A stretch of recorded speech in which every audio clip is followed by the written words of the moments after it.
coming right at you. All right, Gator fans, welcome back to another episode of Hightop Baseball. We are here to talk about our Florida Gators and the SEC tournament that just ended, their little run in the SEC tournament, and our regional matchups. We hope you're all doing well. Before we get started, I do want to take some time and just congratulate our softball team. I know we fell short in the Super Regionals to Texas Tech, and it got pretty rowdy. I watched all three games. Very entertaining series with some very high-level softball going on and a lot of drama. So it was fun. Proud of our girls. I know it wasn't the season, didn't end the way we wanted it to, but only 8 teams can make it to OKC.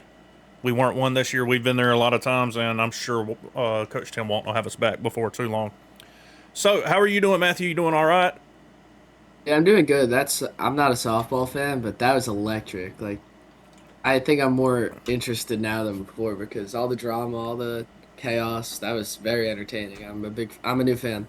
Yeah, our team, and I know Coach Walton, they work very hard at what they do, and they're very good at what they do.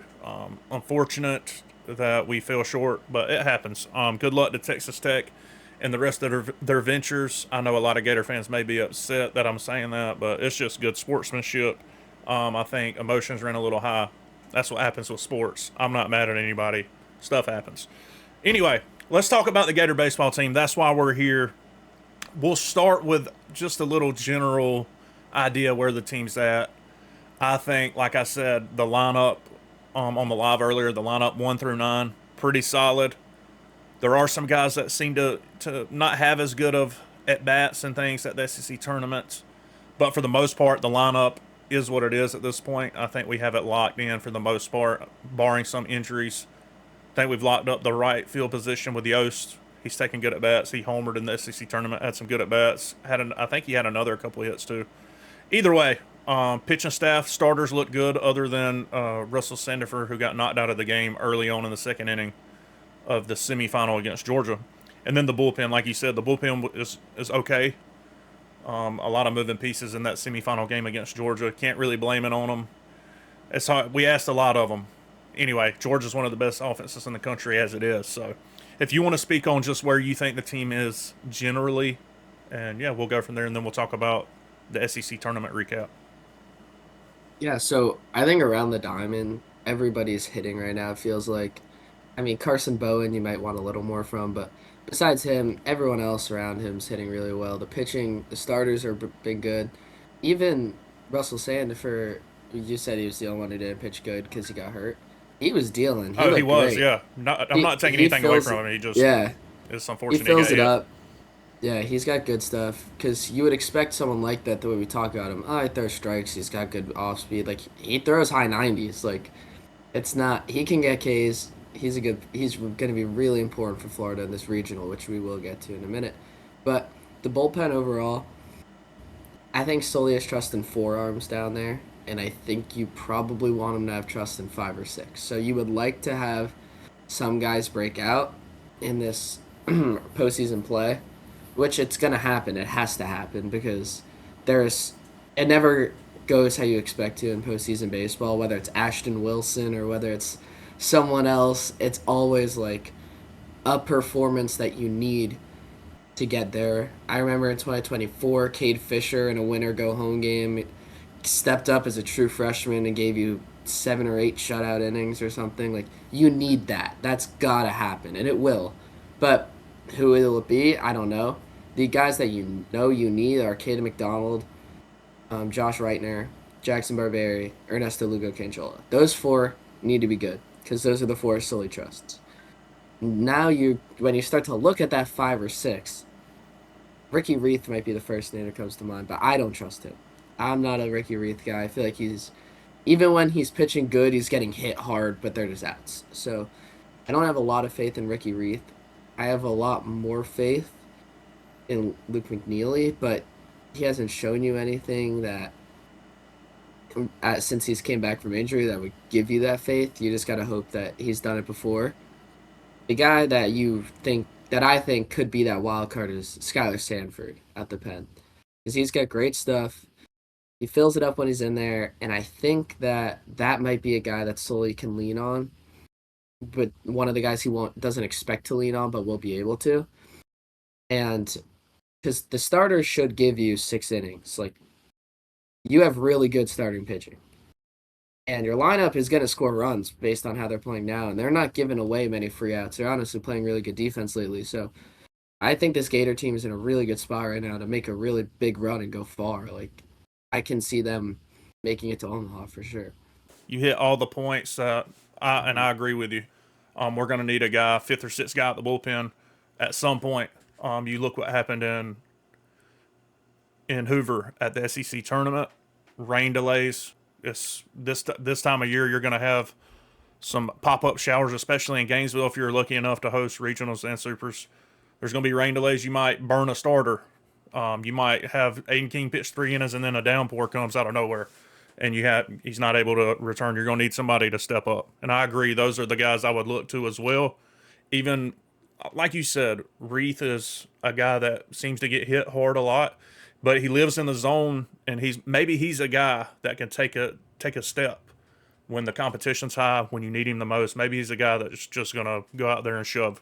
We never know. It happens almost every postseason run. We have a guy that seems to come out of nowhere. All right, so let's recap the SEC tournament. Florida making the semifinals. I think we actually both. This is not the right graphic, I don't think. Yep. Hold on just a second. Did it not save? Hold on. No, that's not what I want to remove. I want to remove this. I must have added the wrong image. Give me just a second here. You're good. Oh, I've already got it right here. I just pulled up the wrong one. Okay, now we have the right graphic. Let's recap the SEC tournament for the Gators. They fall in the semifinals to Georgia 8-7. I have the graphic here in case anybody didn't get to watch or doesn't know how the bracket turned out. Georgia did end up winning 11-1 in the finals, 2 against Arkansas. I really think, and I don't like to make excuses, I think if Sandifer goes 3 more innings, we win the game, or even 2 more innings instead of getting knocked I out. think I think more than Sandifer getting hurt, I think we would have been fine. I think it was the rain delay. Right as we got Reitner ready in the seventh, the rain delay kind of iced him, and then he had to get cold and then warm up again. And at that point, the only other option might have been like Caden McDonald out the pen. But Sully was too committed to using Josh there that he had to bring him back in. And in that case, he was cold and then had to warm up, and it just all of it led to a bad performance out of him. So we somehow managed the Sandifer injury pretty well. We were in that game where we were beating them pretty good, but I just think that if that was a win or go home game, I don't think Ricky Reith is in the game. I think Caden McDonald's in the game. Like I think if that's a win or go home game, Florida finds a way to win that game, even with the Sandifer injury. Yeah, I agree. The like we talked about earlier, it's a lot of moving pieces in that game.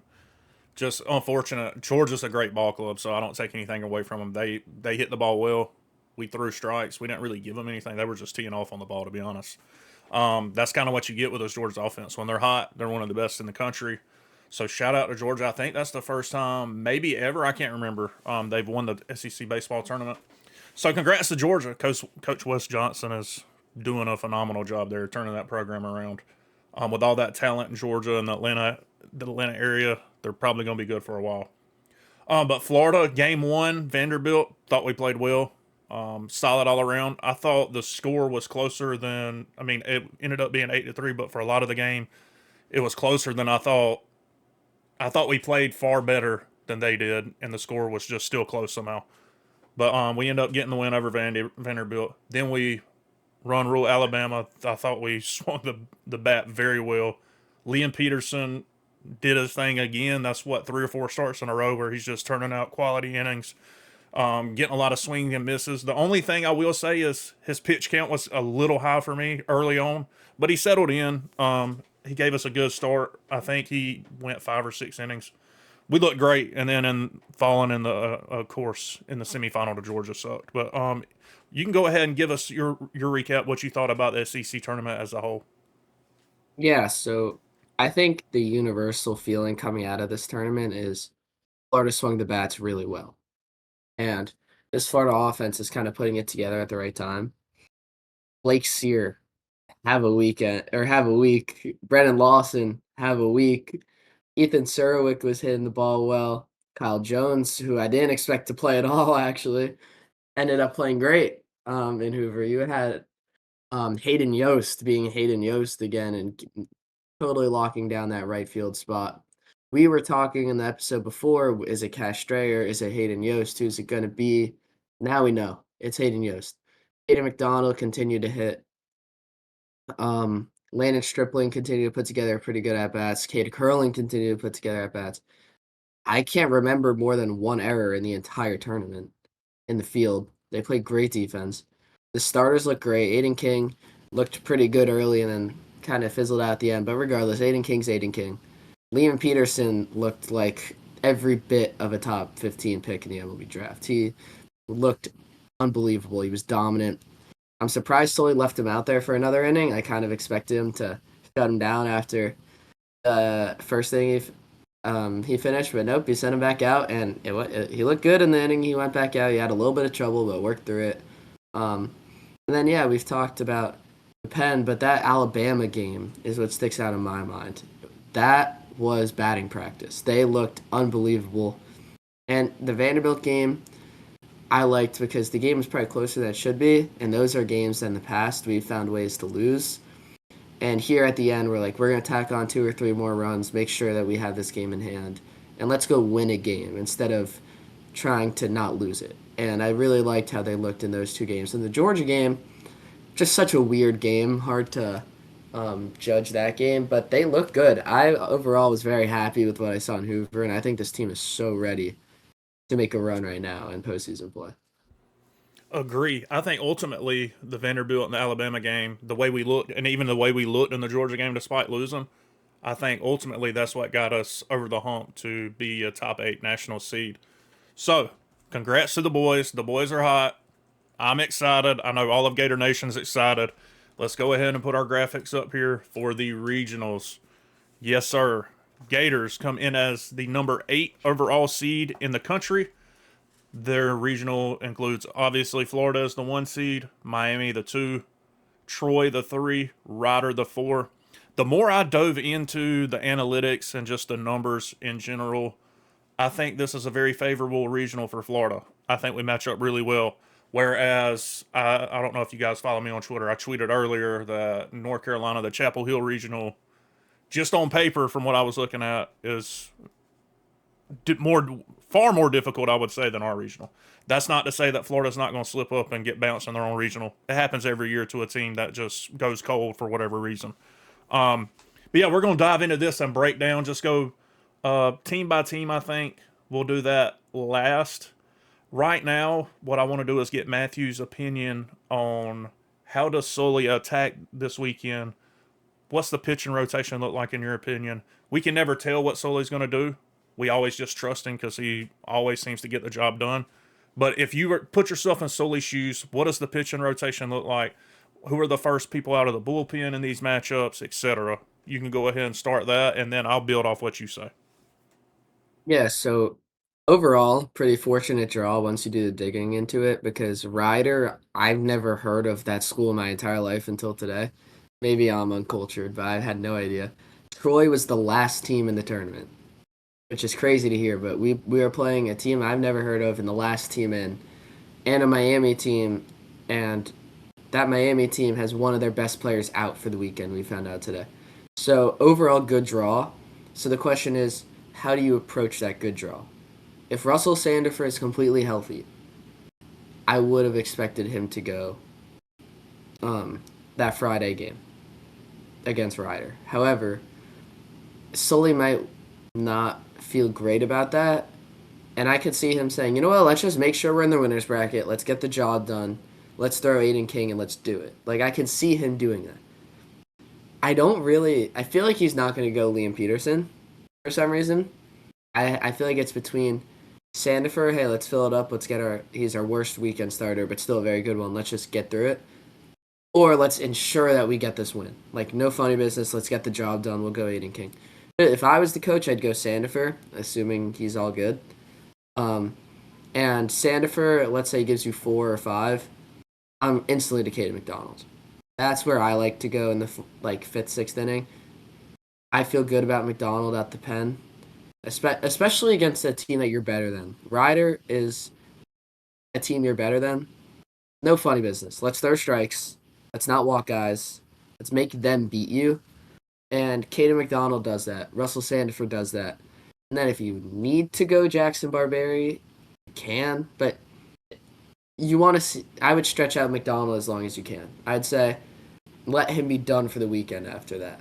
Like, you don't need to worry about pitching him multiple times in the weekend. You get length out of him. We saw a couple weeks ago he went 4 1/3 perfect innings. He can go 4 innings for you. So that's my game plan against a Ryder team.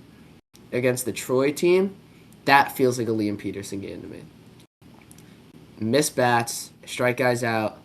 Let's put faith in the guy that Sully's been putting faith in forever, even when he probably shouldn't have been. If you remember 2 years ago against Texas A&M in Omaha, Sully's like, we're rolling with Liam.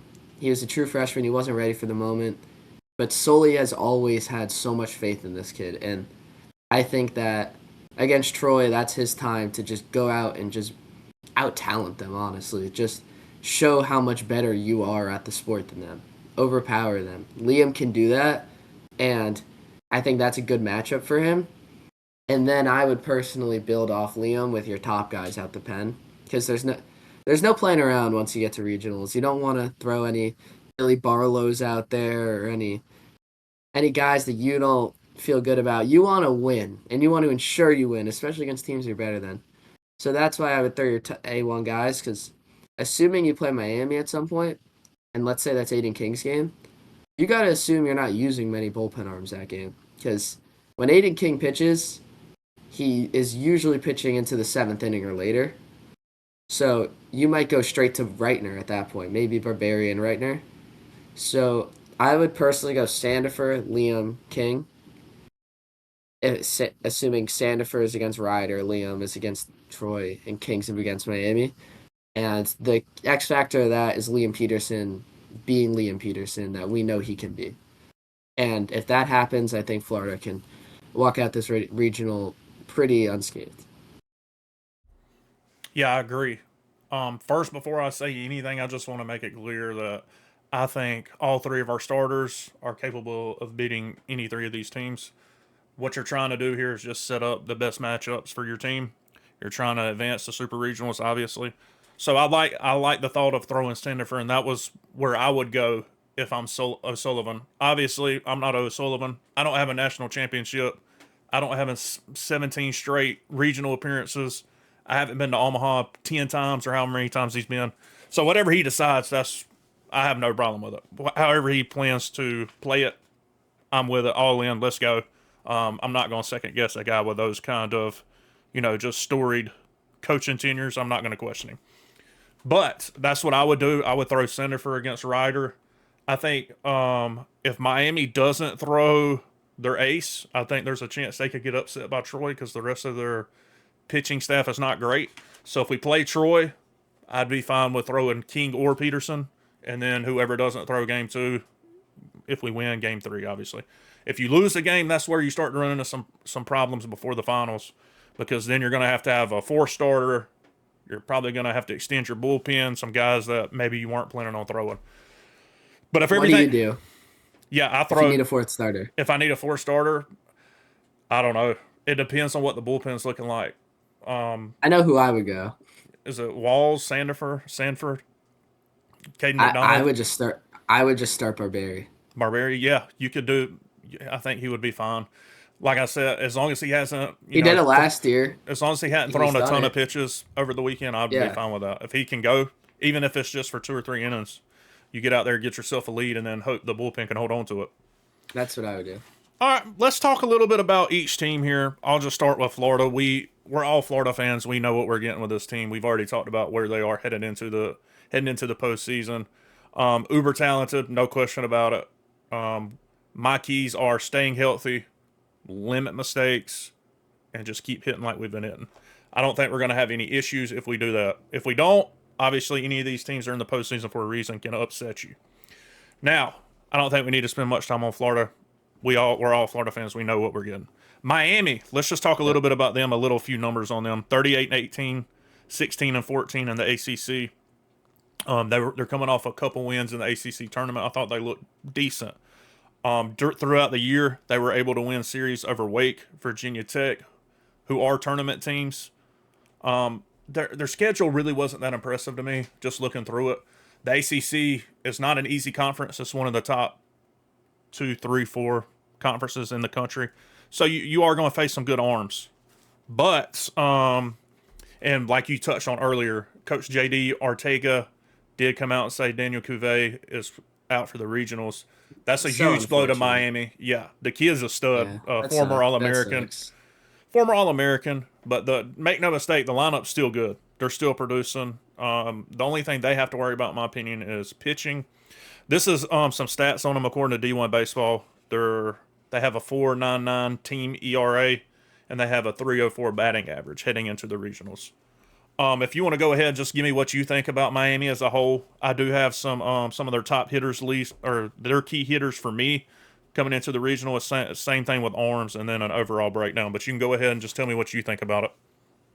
Yeah, so I'm gonna refer to this a lot throughout this, but shout out Colin Wilson on Twitter. Everyone go check him out. He made a matchup matrix type of graphic with Florida, Miami, Troy, and Ryder for the Gainesville Regional. And he color codes the numbers. So green, like a dark green being the best, light green, light red, dark red, and white being neutral. So when you look at Miami compared to Florida, where Miami struggles, we think we're bad at fielding. We haven't seen bad fielding yet. Miami, not a good fielding team. They're the darkest. That's Miami's fielding is the second actually the second darkest thing on this matchup matrix. The darkest thing being Ryder's strength of schedule. But Miami, not a good fielding team, not a good pitching team. They have a 4.99 team ERA, a 5.69 FIP, which is fielder independent pitching. So meaning the reason that's slightly better in comparison to the ERA is because that's fielder independent pitching, and their fielders aren't very good. Um, Overall, not a great K to walk ratio, but they do strike out a lot of guys. So it just means that they put a lot of guys on. They don't give up hits. They really don't give up that many hits. And they don't even give up that many runs, which is why it's very confusing for a team that doesn't play great defense and walks a lot of guys to not give up that many runs. But they seem to be able to get out of the jams that they put themselves in. And overall, they're obviously the hardest team that you're going to face because they're the most talented team you're going to face. Yeah, they're going to score, and it's your job to stop them from scoring because they got a really deep lineup. Dylan Dubovic at the bottom of the order, true freshman at St. Andrews, I believe, who made a transfer to Monarch. Kid I've grown up playing against. He's always been good, and he's carried that over, and he's starter as a true freshman at Miami. Yeah, they're all pretty. They're gonna be a deep lineup. They're gonna score runs, but they're gonna give you chances to win games. They might beat themselves, so it's up to Florida to not beat themselves this week. Perfect. I agree. I did not know that about their fielding. That's interesting. I should have looked more into the fielding stats because that can play a big part of, especially when a team beats herself, they're giving you extra outs. We talked about it earlier episodes. If teams beat themselves, it just makes it easier. If they're chasing 30 outs and you're only chasing 27. It's a big difference, especially when you got just talent throughout the lineups like both these teams do. So, just want to touch on a couple of their big bats. I feel like Derek Williams, outfielder, 376 batting average, 15 home runs, 66 RBIs. Alex Sosa, first baseman, 332 average, 17 home runs, 66 RBIs. And then a guy that I think is kind of the spark plug to their offense, their leadoff hitter. He plays shortstop sometimes, but he's been playing second here lately. I don't know if that's with that injury to Cuvée. They're just moving some people around, whatnot. But your leadoff hitter, Jake Ogden, 305 batting average, 5 home runs, 34 RBIs. He's the guy that he's looking to get on base any way he can, spark the offense. When he's getting on base, the guys behind him are driving him in. Obviously, that's the recipe for success for offense.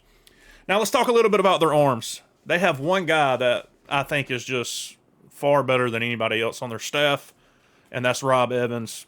He's He's the kid, awesome. dude. He's He's the kid. awesome. Yeah, I love watching that kid pitch. he pitched well against Florida earlier this year. A kid from New York, gets outs, always has his team in the game. So I'll be interested to see how Miami attacks this weekend. Obviously, I don't know what their coach is going to do, to be honest. You're playing Troy, not somebody you can just run anybody out there and beat. Their offense is decent, as we'll talk about here in a minute. But Rob Evans, 14 starts. He's been their game one guy in the last few ACC weekends. I think pretty much for the whole year, honestly. 3.16 ERA. That's a good ERA playing ACC opponents. That's good. 10-3 on the year. 94 strikeouts, 29 based on balls. Their second guy or their number 2 pitcher, second best pitcher. Is it still Siskar or who is the guy Siskar that is the 3. Siskar is the 3 guy that they've been running out there third. Just in the last couple of series. The long hair. Yeah, I think that's him. And then their number 2 guy is Lazaro Calera. 12 starts on the year. 4-3. I didn't know he was starting. Yep, he's been starting for the last couple of weekends. 4.95 ERA, 67 Ks, 30 base on balls. Not bad stats there either, honestly. And then their third guy is AJ Siskar, 14 starts. So he actually has more starts than the second guy, but he's been just running out there third. I don't know if it, like I said, these guys can go in any order this weekend. 5-4 ERA, 5-4 win-loss record, 4.44 ERA, 76 strikeouts, and only 11 base on balls. So the AJ Siskar guy doesn't give up a lot of free passes, and he will strike you out. So, yeah.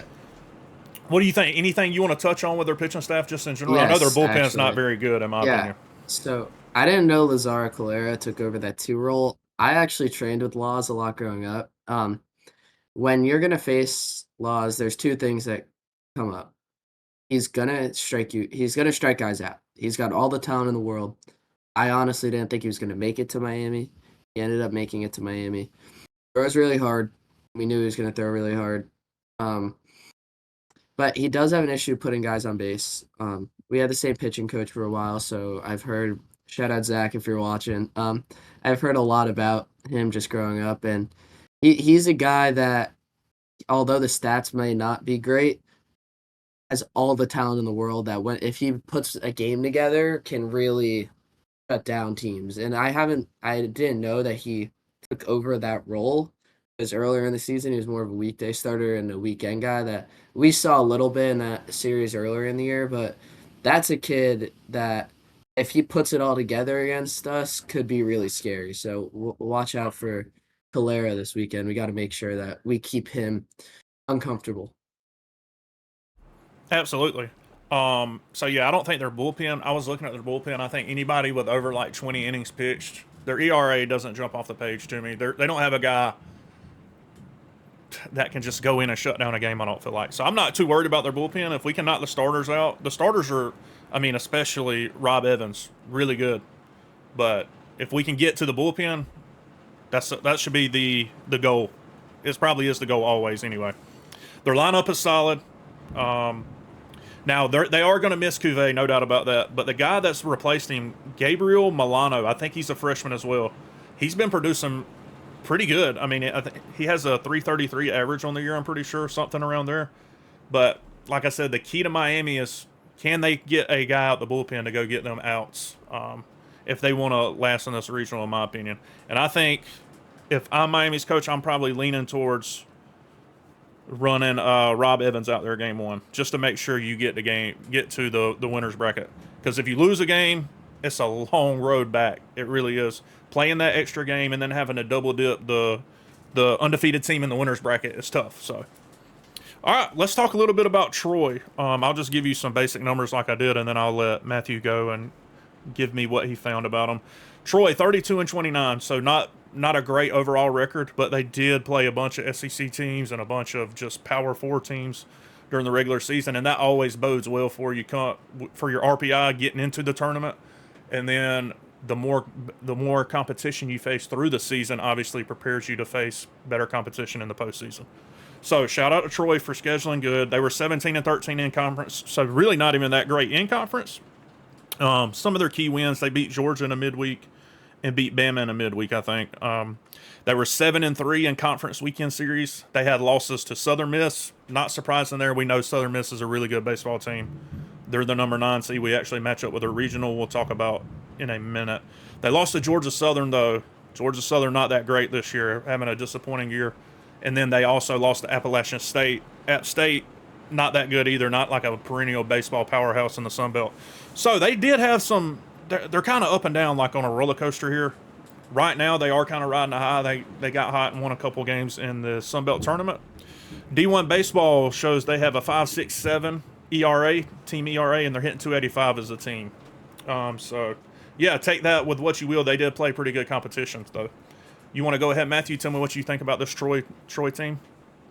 Yeah, so back to the graphic that I was talking about earlier, the matchup matrix that was made. Again, green being the best, red being the worst. Um, Troy's green categories, they have three. So shout out to Troy for this because this is cool. RPI, road RPI, strength of schedule. This is a team that's tested. This is a team who won't be surprised when they get there and see the size of the Gators and of the Canes, and they won't be outmatched mentally because they've seen this before. Which good for them. A lot of the times you don't see these mid-major schools seeing this level of competition, and overall, they're a very good fielding team too. And we'll get to Ryder. They're also a very good fielding team.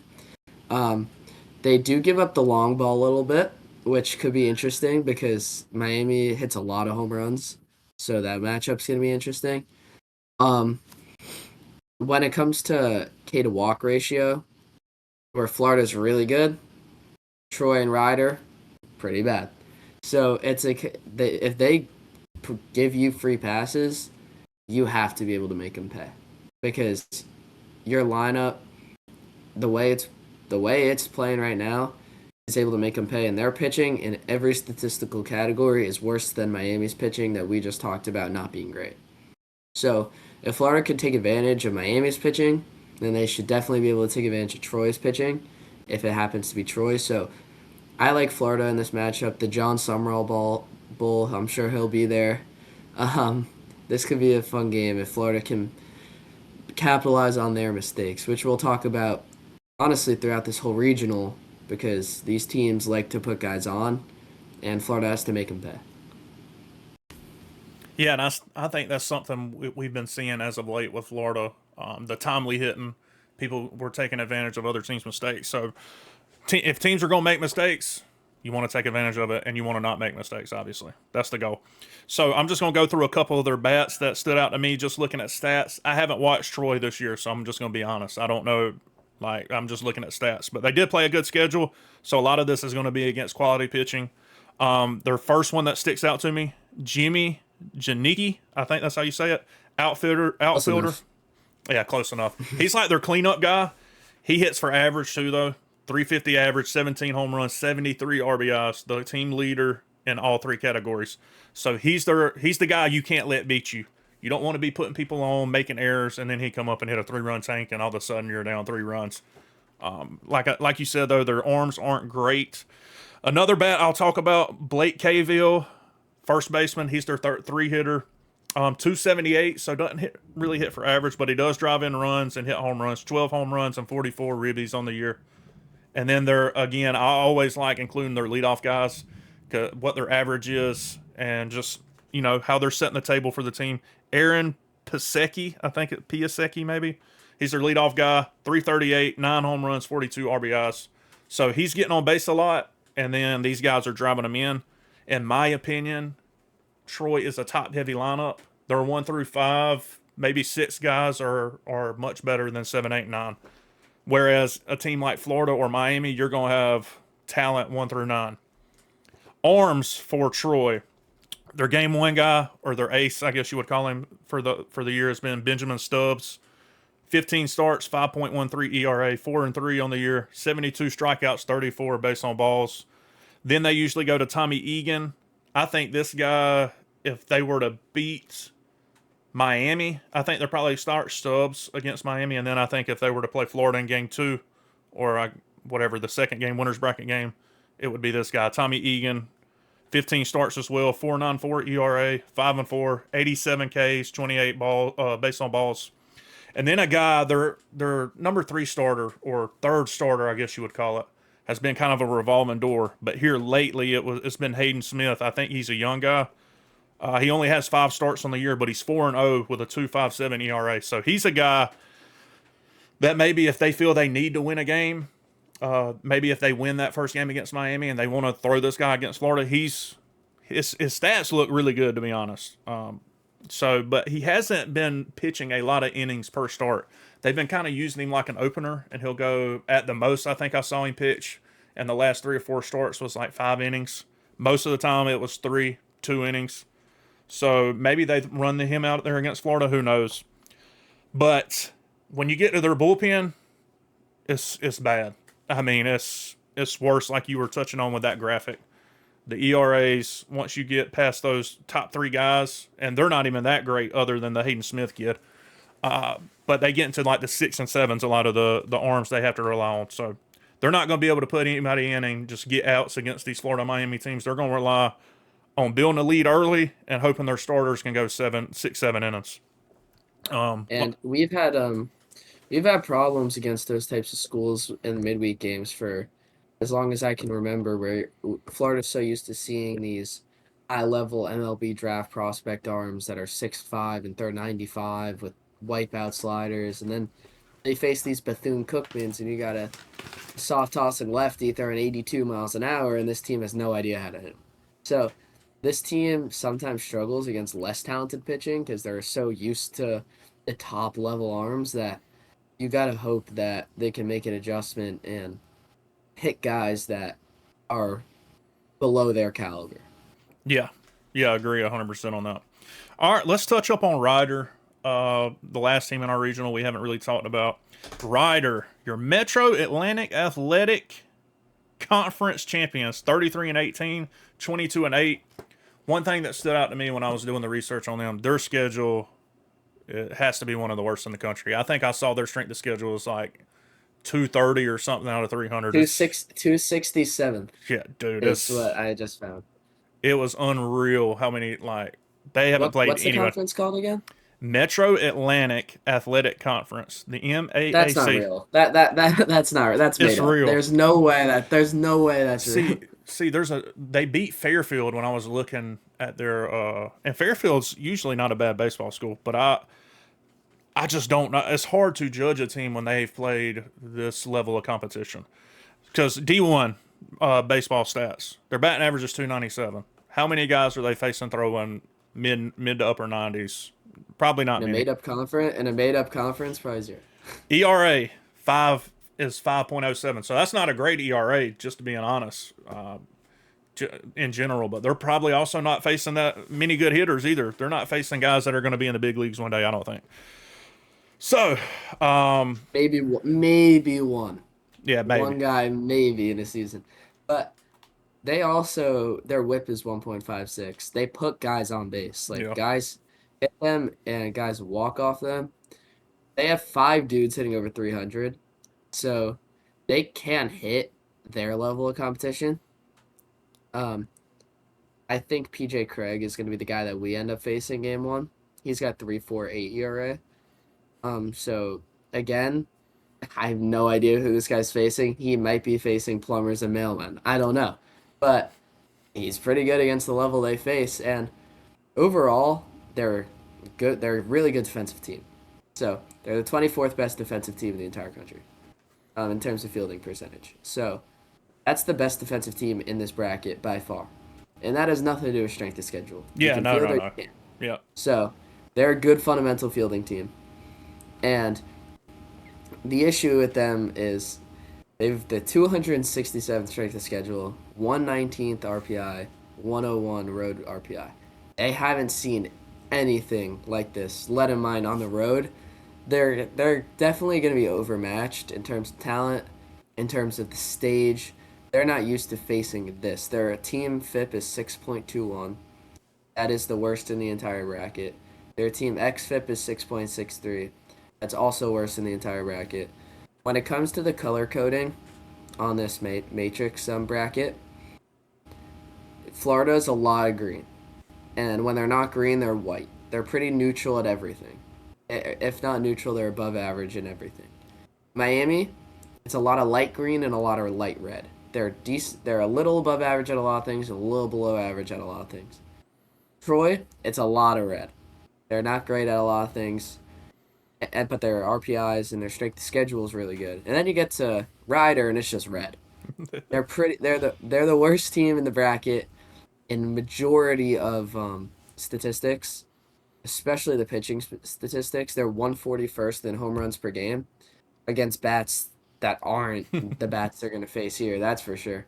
Um, I just think that if Florida can play their game, I think that there's not much to worry about here. But they can't think that. As soon as they think, oh, there's not much to worry about here, there's going to be something to worry about here. Because it seems like Ryder's not going to beat themselves. They play good defense. So as long as Florida can take them seriously, fill up the zone, not beat themselves, they should mercy rule Ryder, honestly. Yeah, I agree. I don't want to give Ryder too much bulletin board material. You know, they're going to be motivated. They're coming in to play the freaking Florida Gators, man. Oh yeah, They're coming to they play know what they're Miami, into. so they're going to be ready. Now, I think talent wise, they're outmatched big time. I'll just And talk a little bit. Go ahead. the most dangerous thing you can face is a team with nothing to lose. Yeah. And Ryder has nothing to lose. They're playing with house money. Oh yeah. If they lose, oh, they're Ryder. Like we said, we think they're gonna get mercy ruled. If they win, they just beat the Florida Gators and the Miami Hurricanes. Like that means something. So that's what makes them scary. Like they have nothing to lose. They're Yeah, playing with house absolutely. money. All right, so I did it with all the other teams. I'll go ahead and do it here. I'll talk about a few of their bats and arms. Kyle Neri, outfielder. He's their three hitter, 352, 7 home runs, 49 RBIs. Kind of their middle of the lineup. They're looking to him to drive in the runs. Then you have Charlie Magulik, first baseman, middle of the lineup guy. I think he was hitting fifth or sixth most of the year. 345, 9 home runs, 48 RBIs. And then their catcher is another guy they're looking to, Nick Shuret. Their catcher, middle of the lineup guy, 343, 5 home runs, 46 RBIs. So, but one thing I did notice is top to bottom, a lot of their stats were pretty similar. So, I mean, their whole lineup is producing. Like I said, I don't know the quality of arms they're facing, but their whole lineup's producing against the people they're facing. So, um, I don't see a really big difference in their one hitter and their nine hitter, other than I think the home runs and RBIs, which is that just kind of happens when you're towards the top of the lineup. You're going to get more opportunities to drive in runs. Let's see here. Arms, PJ Craig. That's who I think we'll face as well. It's been their ace game one guy. 14 starts, below a 3.5 ERA, 9-3, 88 strikeouts, 40 base on balls. Again, don't know what kind of talent that they've been facing. I expect Florida to be able to hit anybody that's thrown for the most part. We've been doing it here for the last few weeks. Kyle Batt is kind of their second guy. Also 14 starts. This is where the ERA start to creep up. Got a 4.67 ERA, 4-5 on the year, 34 strikeouts, 34 base on balls. So more base on balls than strikeouts. Never want to see that. Then you got Clayton Poli. I don't know how to pronounce his name. These names are incredible, guys. I mean, I don't know where they get these things from. He's been their game three guy. 14 starts, 3-1, 5.61 ERA, 38 Ks, 31 base on balls. So you're starting to see a little pattern here with their 2 and 3 starters. They do walk a lot of people and don't strike out many people. So bullpen, they do have a guy that this is who I think they lean on the most out of the bullpen. He has started once or twice this year too. His name's Christian Aolo. He has 70 strikeouts, only 22 base on balls, and pretty much a 3 flat ERA.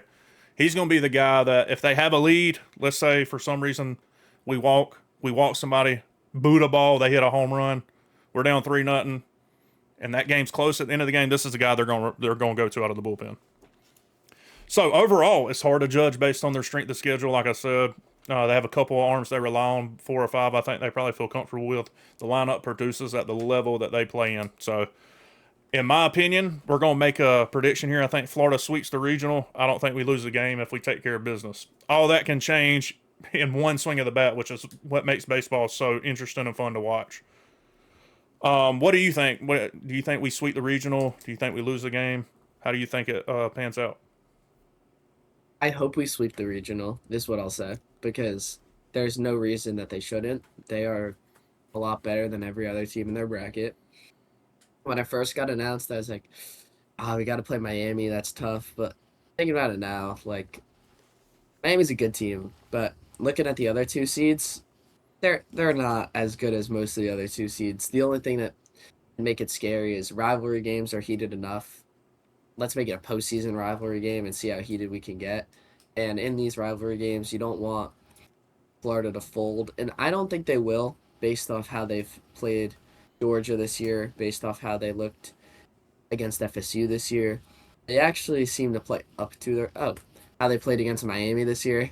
They actually seem to play up to the level of their rival, and they don't let it affect their play. So I honestly think Florida should sweep the regional. And if people use that Florida's not great in midweek games to argue that they aren't good against lower level competition, that's the dumbest thing I could possibly hear. I guarantee you, if Aiden King pitched every weekday game, they'd win every single weekday series. So that doesn't mean anything to me. I think that Florida should run through Troy and Ryder. Um, and Miami is obviously tough because they got talent. You got talent, but I think you're the better team. Yeah, I agree. Um, for those people that are saying we're not good at midweeks, I think we were pretty good this year for the most part. We may have lost a couple, but in past seasons it's been worse than this. Sully doesn't really put a lot of emphasis on winning midweeks. You're out there to get some guys some innings that may not see innings on the weekends. Obviously, you're out there trying to get good at bats, take good approaches. We're not throwing our aces and bringing our studs out the bullpen to try to win the game most of the time, anyway. FSU, I Mm, think Reitner came in once or maybe twice to close the game, but for the most part, we're throwing midweek guys.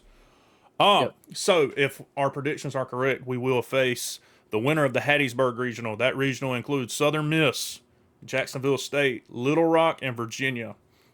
So it'll be interesting to see who comes out of that regional. I think that's a pretty tough regional for Southern Miss. Jacksonville State's good.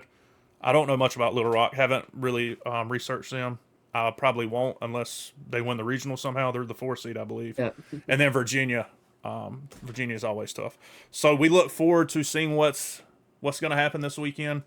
All of you that can make it, go support our boys. They've worked hard. They deserve the Yep. support. Show up, be loud, have fun, be responsible. And if we make it to supers, I'm gonna try to get to Gainesville myself. But anyway, make sure you stay tuned. Just on Twitter, we'll be tweeting updates throughout the week. We may get together and do a watch party this weekend. I don't know. We'll have to talk to David, see what his moving situation is. But thanks again for all the support. Go Gators. And yeah, we'll see you next time.